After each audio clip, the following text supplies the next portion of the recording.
Welcome to the very first episode of AI Law Today, where we dive deep into the ever-evolving world of artificial intelligence, tech, and the law.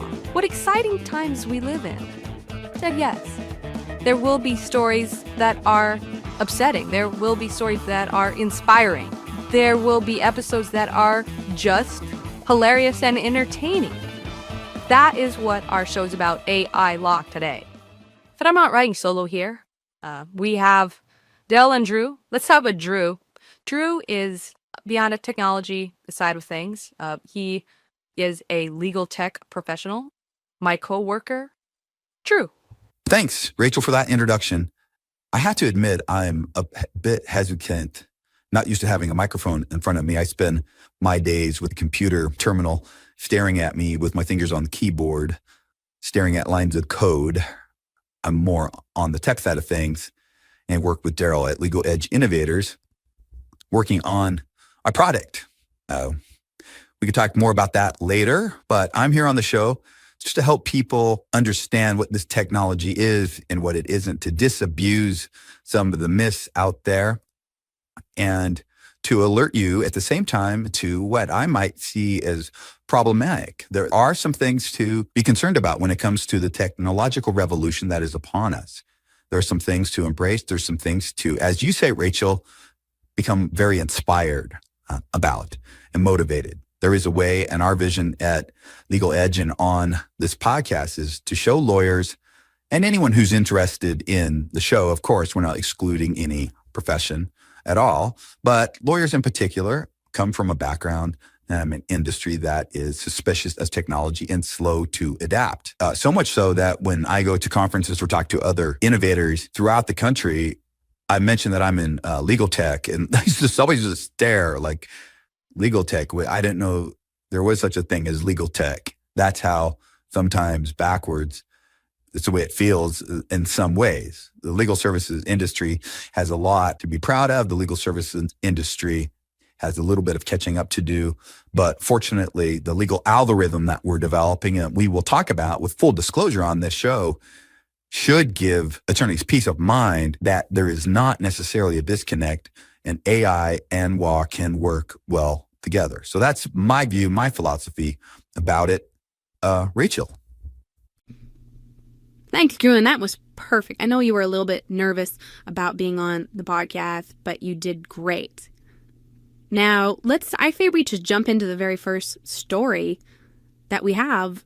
Actually, the only story that we have to launch this very first and exciting episode of the AI Law Today, the pilot, the inaugural episode. And this is a fun little story that comes out of merry old England. I'm so excited. Drew, why don't you tell us about the story and then give us your analysis, why you think it is important. That's right, Rachel. We might as well jump into the deep into the pool regarding the lawyer's gout or conflict of interest. And by conflict of interest, I mean the interest in AI is conflicted among attorneys. I do not mean it in the ethical sense. But a first story comes out of a Court of Appeals judge across the pond, Lord Justice Burst, got a little bit of hot water in his jurisdiction because he used AI to help him write a summary of the area of law and received a paragraph that he accepted as a responsible answer and apparently used it in his opinion. What's funny about it is, of course, he's British and he calls it artificial intelligence, a tool that he used as jolly useful, which is not really an expression you would expect to hear from an American, I suppose, in Great Britain. That's just part of the language. First of all, a British judge has used artificial intelligence, in particular ChatGPT. Hopefully it was ChatGPT 4.0 and not 3.5. If you're into technology, you'll appreciate the humor of that statement, but to help him write part of the judgment. And that created legal regulators and different courts beginning the conversation and the debate about the propriety of doing so. Since the story broke, interesting things have happened. British judges get permission now, explicit permission in Britain and in Wales, to use artificial intelligence to help them write legal opinions. And in the United States, there has been no definitive approval yet. In fact, some federal courts are requiring a statement affirmatively in pleadings whether the attorney, as part of this pleading, used artificial intelligence as a tool.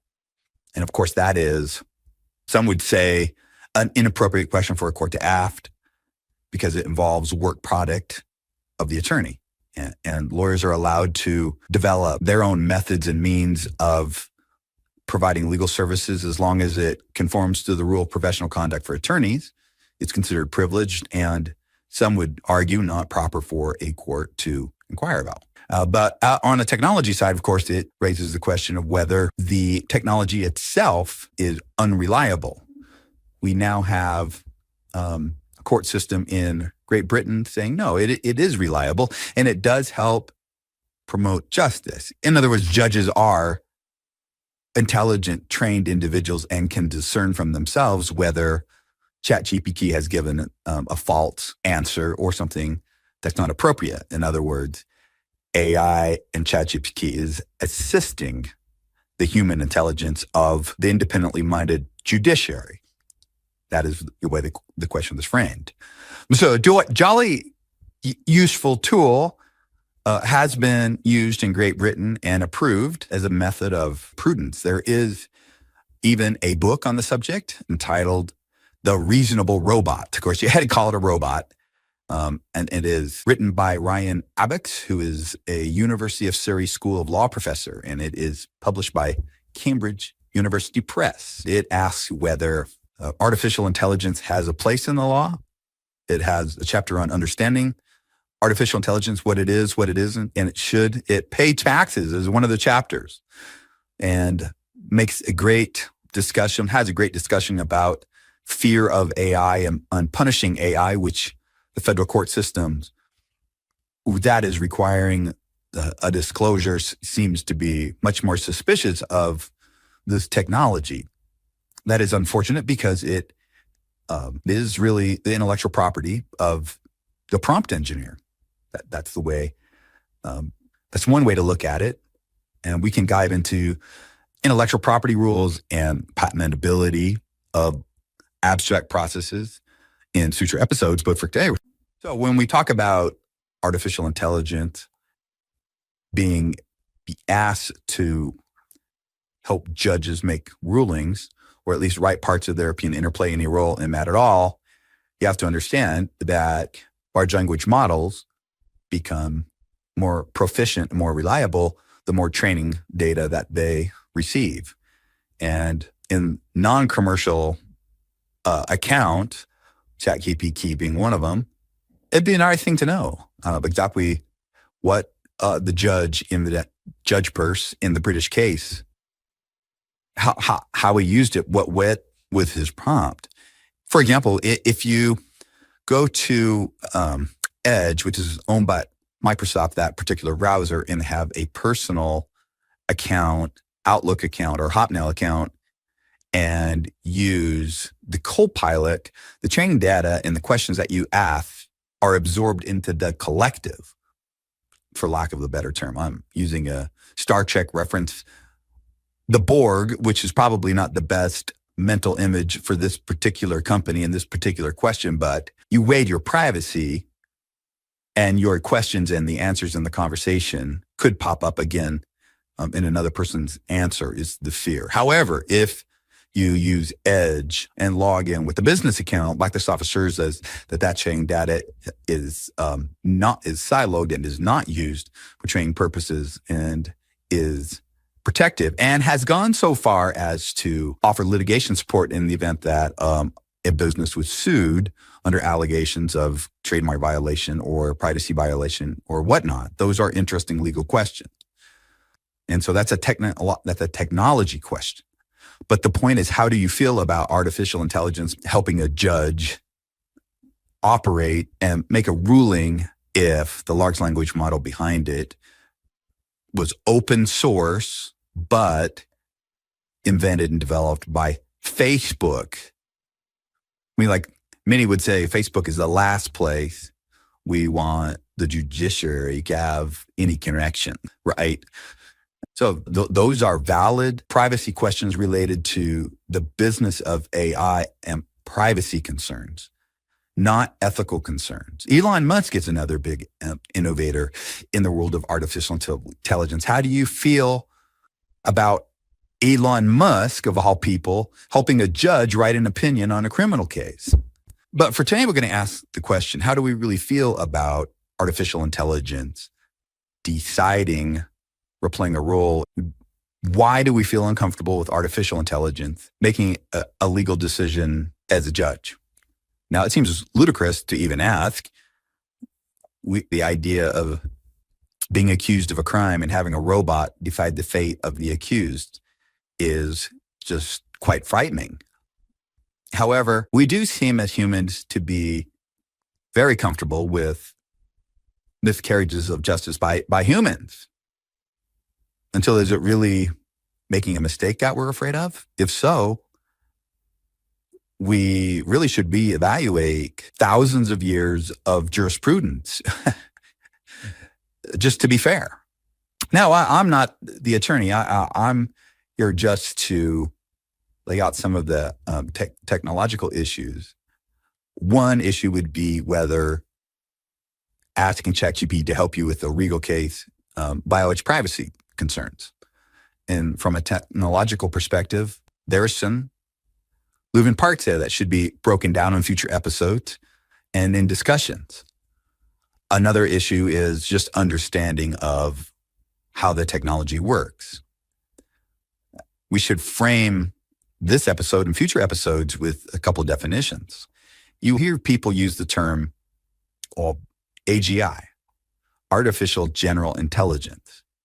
And the one thing to understand about that term, AGI, is that is the goal of the technological innovators. And the innovators in particular, of course, would be Google, Microsoft, OpenAI, and Meta. If this is not known to you, pay attention. Meta owns Facebook and Instagram, and Mark Zuckerberg is the leading investor and innovator creating amazing, completely free, open source, large language models. Just this week, Facebook Meta released Llama 3, which is the newest large language model from Facebook that is 100% open source. I have tested it, and it is comparable to ChatGPT 4, which is a commercial product in which you must pay to receive. So we have competing business models in that world. We will talk more about open source versus closed source, but that is the technological and business environment in which we operate. But I'm not a lawyer. I've learned a lot about the law working with Garrel at Legal Edge, learned a lot about the legal algorithm, and know enough just to be dangerous. I need to stay in my swim lane, which is the technology of it. And what's fascinating about the world is, for the first time, there's overlap and interconnectivity between the tech world and the legal world in such a way that it cannot be separated out as easily as it once was. But I'm curious, if you don't know Daryl, he is an interesting guy. He has a career in law. He still practices law. He has kind of laughed that he had a bright idea and was so galvanized by the technological revolution that he left retirement on the Caribbean. He literally lived on an island in the Caribbean and was retired, and semi-retired, taking a few cases every once in a while from prior clients, but enjoying fishing and snorkeling and scuba diving in one of the most beautiful seas of the world, and moved to Chicago, Illinois, of all places, to start Legal Edge Innovators. He describes it as that moment in time that he had been waiting for. He is a technologist. He is a lawyer. He is a thought leader. And I'm sure he has a lot to say about this particular ethical and technological question involving a British judge who used ChatGPT to help him write an opinion. Daryl, welcome to the show and tell us, I know you well enough to know that you're going to jump right in. What do you think about the law and ChatGPT? Is there a place for artificial intelligence on the bench? Oh, heck no.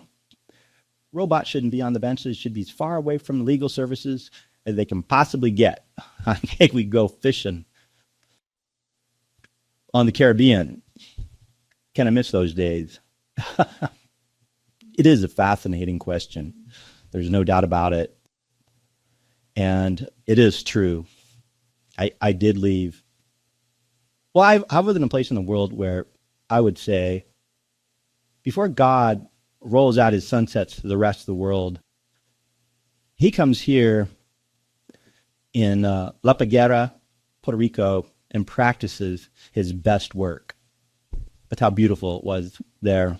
And when AI came onto the scene, I had been interested in programming and coding and developing on an amateur basis. It was way back to 1984. That's how old I am. And my very first programming language was a language called BASIC.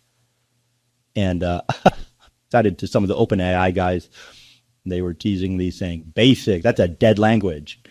And my response was, well, yeah, I know Latin too. So there's 2 dead languages that I have under my belt. But that was back in 1984 when we loaded computer programs up with these big floppy disks. Oh, I can remember using cassette tapes to load programs. I'm not old enough to remember the punch card days, but that's a long history watching different technologies come and go. We don't have floppy disks anymore. My children know that when they look at it, Word, that the floppy disk icon means save the document, but they have no idea what the floppy disk actually is. So that's a long history of watching technology in the context of just like existence on the planet as a young man, but it's been at Chris Law School and we go packets. I've always been a sole practitioner, a lone wolf, so to speak, and coded my first taste management system in 1998. I had began my career as had a contract to offer criminal defense services for the small but yet criminally ambitious town of Auburn, Washington. And I ran public sense there for a couple years, honest, contract for misdemeanor court, and did 2,000 cases in one single year. And of course, now in Washington, across the country, there is a big controversy about overworking public defenders, and they finally had enough, and they've said emphatically, no, I will not work that hard for peanuts. And it is a miscarriage of justice. And I'm like, yeah, it was back then too. Horrible. 2,000 cases. The only way I could manage it was I built my own computer program to keep track of all the inbound cases. And in the small town of Auburn, Washington, the misdemeanor court, conflict of interest is a big deal because all my clients are assaulting one another and getting in trouble in the same car with one another, and the ridiculous fact patterns in criminal defense I had in Auburn, Washington. A computer had to figure it out. And it worked great. I was able to keep right on track of all the cases that were inbound and the procedural history before and after. So that's a long history. That, of course, that was back in the days when the internet was barely alive, had not yet quite been born. I still have my Hotmail account, which is the first online email platform. It was put out by Microsoft, and I was one of the very first people to get a Hotmail account. I still have my Hotmail email address, which I never check, but nonetheless, that is the perspective I have on technology. of a young attorney, just trying to figure out the law, trying to figure out business and marketing it, and all the stress that came with it. Always had an interest in the way what we could automate and make things better. I might be the same age or close to the same age as Judge Burst in merry old England. I have never taken an interest in adjudicating anything I've never wanted. Could be a pro temp judge or a mediator, even an arbitrator at all, ever. I've always been, started my career with some trial experience. Canada's criminal defense was not my favorite. And within a few years of graduating from law school as a general practitioner, my practice became focused on probate, estate planning, and civil litigation, but then very quickly just estate planning and then elder law. That's my area of practice. But I've certainly been in court. I almost made an argument. If you're a big firm lawyer or a litigator, this will not be impressive, but for me it was. I made a 15-minute argument and summary judgment and won my client $1 million. That was a great day. Of course, I don't get billed $275 an hour, so this profit margin was much greater than mine. But that was a great feeling to help my client in such a way that could be quantified, really. That's one great thing about law is cases come to a conclusion. We know the result. Sometimes we're not happy with the result, but there is a result. And I find that very satisfying. And to the point, Judge Burst and Mary O. England, jolly useful tool, ChatGPT, and stumbled upon a little bit of a controversy because, and raises the question of what do we think about a judge making a ruling in criminal defense, of course, is the easiest area of law to starkly contrast our emotions about it because it's only in a criminal case in which we are following the rules of due process, but to take the liberty of somebody, and in some cases, their very life. And do we feel comfortable with a machine running a trial, issuing an opinion, issue a judgment? Do we feel comfortable with a machine imposing the punishment? Candidly, if you give it a fair thought, I myself don't know. The technology is too young to really feel comfortable with it. But I can say that I have been troubled by the judgment and rulings of some of the professionals that I've encountered in my career, not just because I was a zealous advocate on one side or the other, but because there are proven examples of gross miscarriages of justice. And, in fact, do you want to tell us about the Old Bailey case? And let's have a little bit of fun with this very question. Absolutely, Daryl. The cases come from Old Bailey. Old Bailey is the longest running criminal court in history. It's located in London. It still operates. And you can go to oldbailey.org and read some of the historic cases getting back to the 1500s.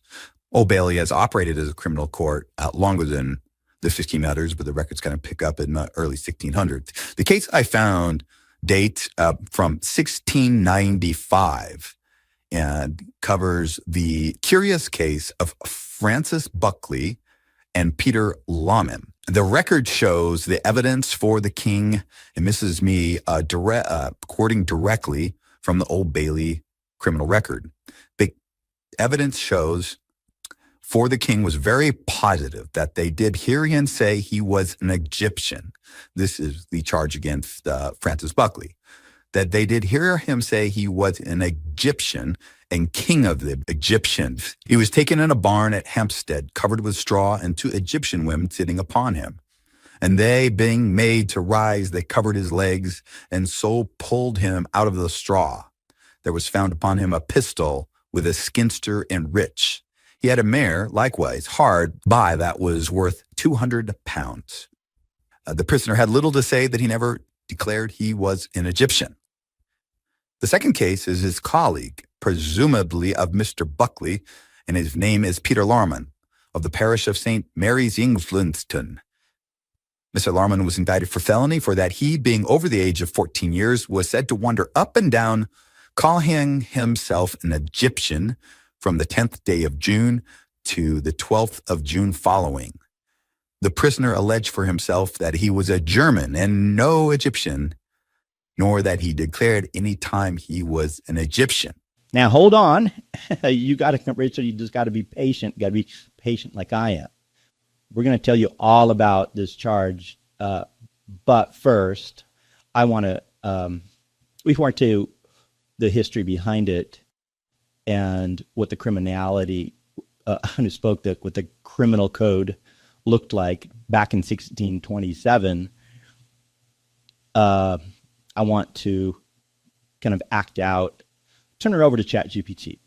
And so we have said into ChatGPT that fact pattern. We just took the Old Bailey record and then we prompted ChatGPT to act like a judge from that time period and to give us its ruling.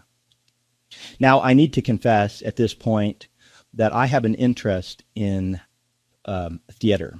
So when I moved from the Caribbean, those 2.5 years of an endless summer, yes. However, culturally, the experience was a little bit on the bleak side. And I've got some time on my hand I did not have when I was in full-time practice. And so when I moved to Chicago, I started taking acting lessons at Second City, the renowned comedy school here in Chicago.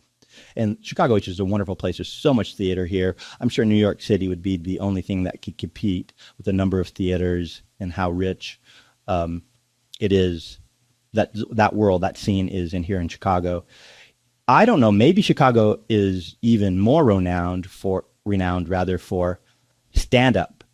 And it is absolutely true. There's stand-up all over the city 7 days a week. I noticed that the Northwestern School of Law has a presence at the Tech Incubator where my office is located on River North in Merchandise Mark, and they have a program in which they are teaching lawyers to laugh, which candidly, I think maybe they could stand a program like that, and they're using stand-up to teach these young law students how to have more confidence and to use humor as a persuasive tool, which is absolutely brilliant. However, because of that, I am writing a play, and all of this is relevant to the disclosure I'm about to make, and that is simply this.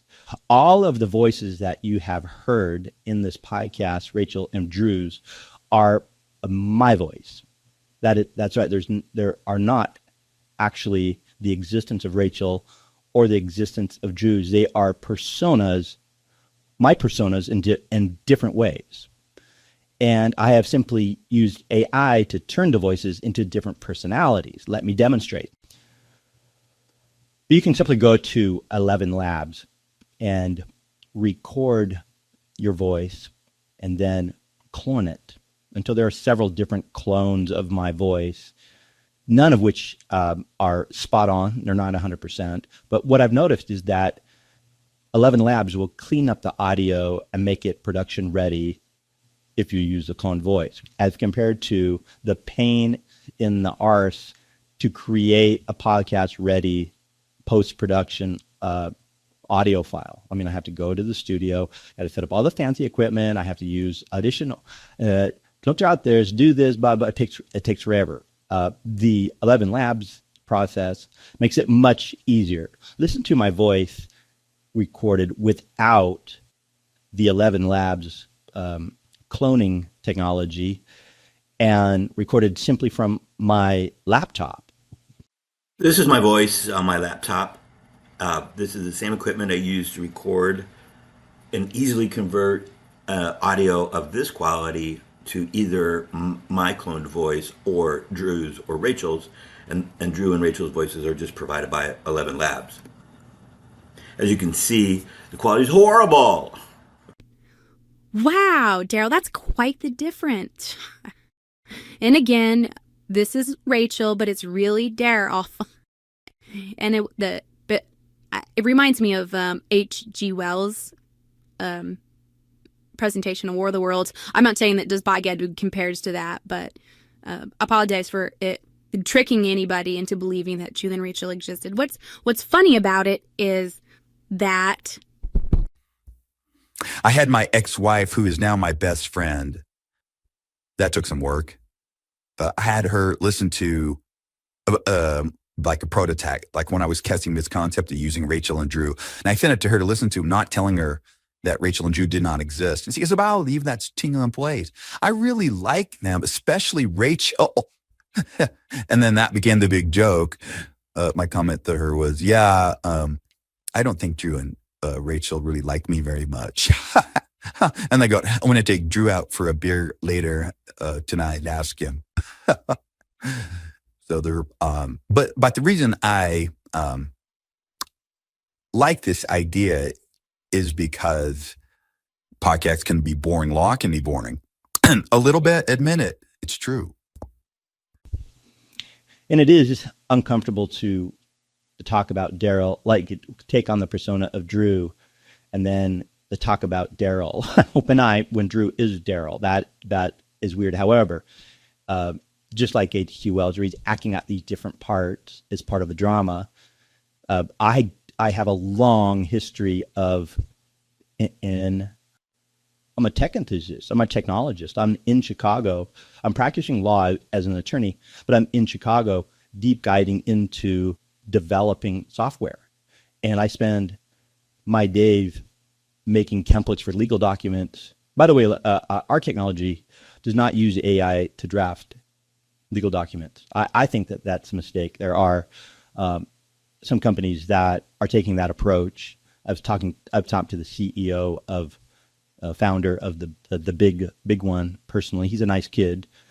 He is an attorney, thank goodness. He's got limited experience. That's the thing about being a lawyer. When you get non-lawyers building software for lawyers, what they do is they go out and hire lawyers, and they think, "Oh, I have that lawyers on staff." Well, yeah, do you? Because in my practice area, which estate tax, capital gains tax are important. There's 12 states with an independent state-specific estate tax. You got to know what that is. And especially when you get into elder law. So we're talking about the DAX code and the Medicaid code. And there's not a lawyer out there that I know of that's competent in those two areas of law without at least 15 years of daily grind in the trenches, grinding away at it. But on the technology side, it's like a completely different part of my brain. I am like writing in Python, coding in Python. I'm coding in C#. I'm very proficient in SQL. And so Drew really, it is the part of me that is technology. Of course, you can't separate them out, but it's just more fun and an interesting conversation when there's two different people. I don't know if I'll keep Drew and Rachel. Let me know what you think. But let's get on with the really fun, the fun part is. Let's listen to ChatGPT's ruling about Francis Buckley and Peter Lawman, who were accused in 1627 of claiming, they weren't accused of being Egyptian, they were claimed only of the utterance of stating that they were Egyptian. And let's see how, in this ruling that you hear from the judge is ChatGPT, and I'm not using speech-to-speech technology at 11 Labs. I'm just putting in what ChatGPT wrote, and it's converting it to language. Mr. Buckley, you stand accused of vagabonding, a grave felony. The evidence presented is substantial. You were discovered concealed in a barn at Hampstead, armed with a pistol, and in possession of rich goods. Furthermore, it was alleged you claimed to be an Egyptian, a serious offence under the law of the land. Having reviewed the evidence and considered the gravity of these accusations, in accordance with the laws of this land and the duties entrusted to me, I hereby pronounce Francis Buckley guilty as charged. The severity of this crime, compounded by the presence of a weapon and the circumstances of his arrest, necessitates a firm response. Therefore, I sentence Francis Buckley to be transported to His Majesty's colonies in the Americas for a period of 7 years, there to labor and contemplate the gravity of his offenses against the peace of this realm. I hereby sentence you to 7 years of servitude in the colonies. Let this be a stern warning to those who tread a similar path. Bring forth Peter Lawman. Mr. Lawman, you are accused of wandering and representing yourself as an Egyptian. What say you in your defense? Mr. Lawman, the case against you hinges on the testimony of witnesses, who claim to have heard you proclaim yourself an Egyptian. However, the evidence is less concrete than in the case of Mr. Buckley. Given your steadfast denial and the lack of substantial proof, I'm inclined to give you the benefit of the doubt. I find you, Peter Lawman, not guilty of the charges. You are free to go. However, let this be a warning to you. The streets of London are no place for idle wandering. Court is adjourned. So, wow. Francis Buckley was sent to the colonies and required to do hard labor for 7 years because he claimed to be an Egyptian, was found in a barn under some hay with 2 women sitting on him. Okay, he had a pistol with him, but still. Well, that's not the frightening part of it, Rachel. The absolutely terrifying part of this story is we fed to ChatGPT the record that we had from Old Bailey. And if, ostensibly, we ran it. We opened several chats, 4 different chats, and asked ChatGPT fresh to make a ruling on the fact pattern, and ChatGPT was consistent. In each case, Mr. Francis Buckley got 7 years hard labor in the colonies, and in each case, Peter Lawman was acquitted. Now, the frightening part is, in the real record, Francis Buckley and Peter Lawman were both convicted, and they were both executed within the week. And remember Old Bailey, I've actually visited Old Bailey right after law school, while my graduating class of 1996 was having the graduation ceremony. I was in London and visited Old Bailey, and it was a great experience, which I can talk about some other time. But Old Bailey used to be adjacent Newgate Prison, and you can just see the old movies, which was true. They had a path, like a secret tunnel, concealed road, and we say brought the prisoners from Newgate Prison into the courtroom.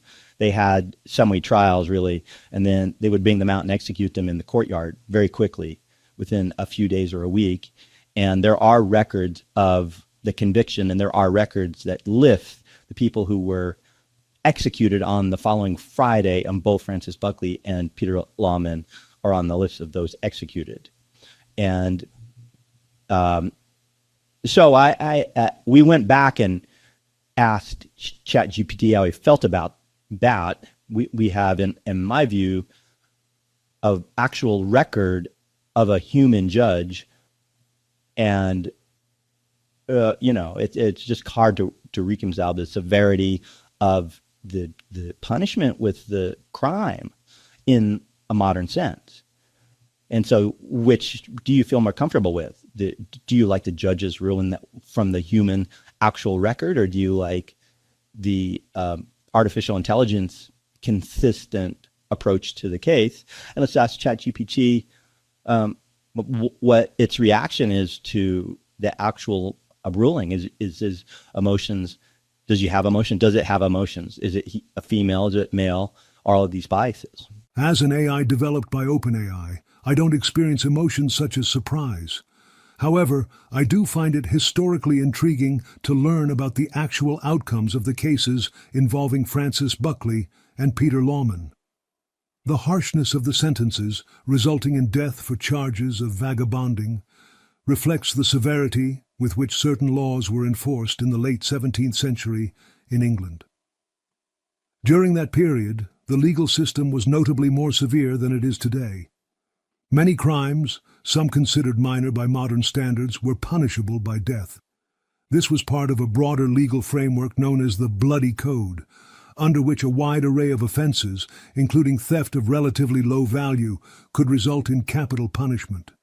The cases of Buckley and Lawman underscore the harsh realities of the judicial system in that era and the vastly different societal and legal norms that existed compared to contemporary standards. The fact that they were both convicted and executed within a week of their sentencing also highlights the swift and often unrelenting nature of justice at the time. This period in legal history is a significant point of study for those interested in the evolution of legal systems and the changing perceptions of justice and punishment. From technology perspective, it's fascinating because we really see ChatGPT having vast knowledge, and it's trained on publications by humans, not all publications, but has absorbed and can recall instantly far more knowledge than a human being could do. We've run tests at Legal Edge Innovators on open source and closed source AI. We have looked at the benchmarks and testing from different sources, and we have seen some flaws. I mean, it's not perfect, but either argument is the point. When you expect AI and judge it on the benchmark of perfection, that's a mistake.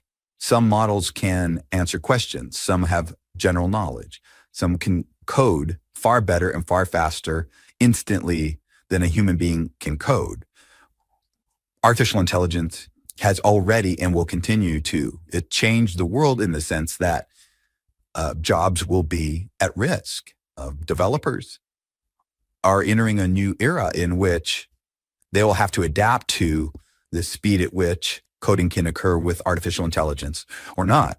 And here we have an example of vast knowledge. The term AGI is referring to when it's, first of all, we know there's no consensus on what AGI really is, but will artificial intelligence reach the point where it becomes not self-aware? That's like Terminator, science fiction, Hollywood way to look at it, but vast knowledge so that it can conduct zero-shot prompting accurately.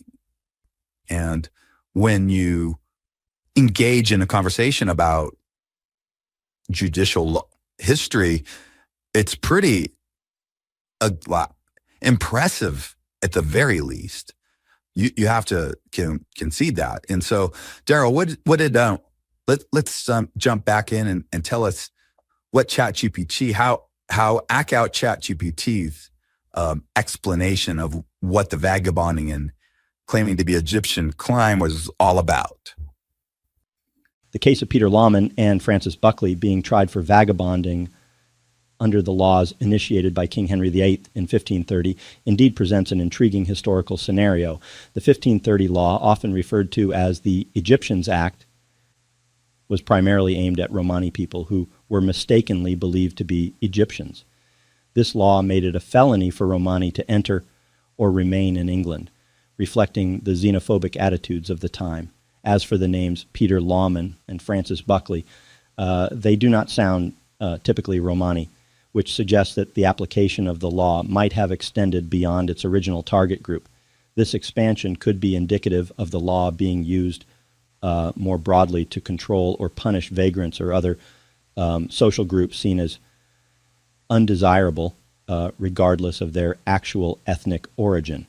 Regarding the distance between the scene of the crime and London, without specific details about the exact locations within Hampstead and St. Mary, Islington, where the alleged crimes took place, it's challenging to provide an exact distance. However, both Hampstead and Islington are districts within London, with Hampstead lying to the northwest and Islington to the north of the city center. During the 17th century, these areas would have been more rural or suburban compared to the densely populated city center, but they were still within the bounds of the greater London area. As to why these cases were brought to the Old Bailey, the Central Criminal Court for England and Wales, there are a few possible reasons. Severity of the law. The Egyptians Act of 1530 was a severe law, with vagabonding being a capital crime. Cases involving capital punishment were often tried in higher courts like the Old Bailey to ensure a formal and legally rigorous process. Public example. Trying such cases in a high-profile court could serve as a deterrent. It would demonstrate the government's commitment to enforcing laws against vagrancy and other social ills, serving as a warning to others. Jurisdictional reasons. The Old Bailey had jurisdiction over crimes committed in the greater London area. Given that both crimes occurred within London, it was within the court's purview to hear these cases. Lack of local courts. In the 17th century, local jurisdictions might not have had the capacity or the legal authority to try cases involving capital punishment, necessitating their transfer to a higher court like the Old Bailey. These factors combined could explain why these particular cases, despite their seemingly low-level nature, were tried in a court that typically handled more severe crimes. And there you have it. That was ChatGPT's explanation in my voice, my cloned voice. So ChatGPT, what's interesting about ChatGPT's explanation is at first encountered this fact pattern. I want to say about 6 or 7 years ago, was just curious about Old Bailey, and because I had visited there and I found this case and I'm like, how bizarre. And for the life of me, I couldn't find any explanation of the crime of vagabonding being a capital punishment at all. Mr. Google was completely unaware of it. And the only reference, when I came back to it to prepare this podcast, the only reference was in the Guardian, which is a British, I think it's a London newspaper. Somebody had asked the same question, like, what is vagabonding? Why was claiming to be an Egyptian an offense? And there were a few comments from other readers that didn't seem to know. However, ChatGPT did know. ChatGPT is the source that finally said Henry VIII, not like Ahmed, killed his wives. You know, he'd passed this law prohibiting vagabonding, but claiming to be an Egyptian because they thought that gypsies, quite literally gypsies, were from Egypt. A gypsy, there's like a slang term, a derogatory term probably, and just mistaking people from Romani, which is northeastern, western India-ish area. And of course, Peter Lawman and Francis Buckley weren't amazing. He's German. He kept up and in. We're like, that's the rules of evidence would not even allow that statement because it's hearsay. Only statements against interest would be admissible. Is one of the great irritations of evidence law in a criminal cases. We cannot admit statements that are in your interest, but we can against your interest. But the record allowed that statement. I'm German. I'm going to Peter Lawman. You know, it's just ridiculous. But the question stands: how do you feel about artificial intelligence making a ruling when it has this vast knowledge? My explanation of my clone voice about Islington and the other parish was from ChatGPT. It just knew that, whereas I didn't know that. From the record, it sounds like it was way out in the country, but it was within the boundaries of London, and ChatGPT just naturally knew. Very interesting.